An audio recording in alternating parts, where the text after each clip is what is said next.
So what is idol worship? So you're probably wondering what is idol worship.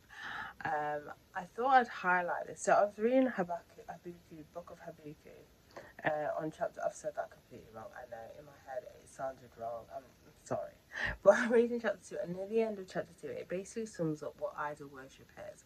Now I'm gonna just drop this in here, but currently what's happening, I've seen it before where I've seen ads of advertising of like, so some doctrines, Catholic Christian doctrines will use kind of, they like to have like paintings, statues, that sort of thing, and people will comment saying, oh, this is idolatry. And well, not really. I mean, it can turn into it, but not really. But this basically sums up what idolatry is. So I'm going to read from verse 18.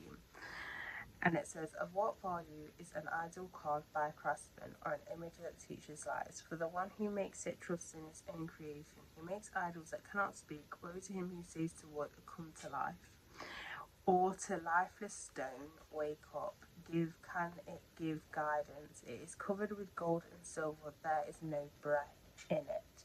So basically, if you focus on specifically on verse 19, it says, woe to him who says to wood, come to life, or to a lifeless stone, wake up. So the idea is basically you're using that object for whatever reason, to give you protection, that sort of thing, or you may have something like that, you know.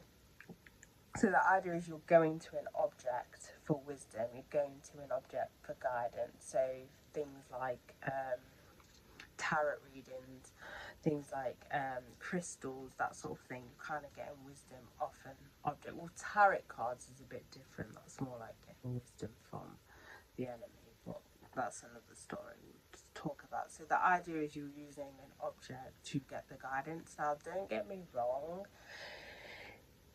when it comes to like crucifixes, statues of Mary, Jesus, they can turn into idolatry.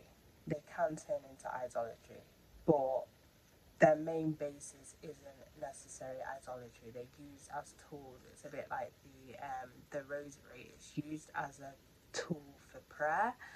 It's not necessarily as idolatry because you're not praying directly to that statue, to that but people have it maybe as a reminder, or just because they love Jesus so much, why not have a statue of Jesus in their house? But it can turn into idolatry. But I thought this just sums up what idolatry is, if you were wondering what it is. But it's basically going to an object for guidance, or you think a particular object will protect you, that sort of thing.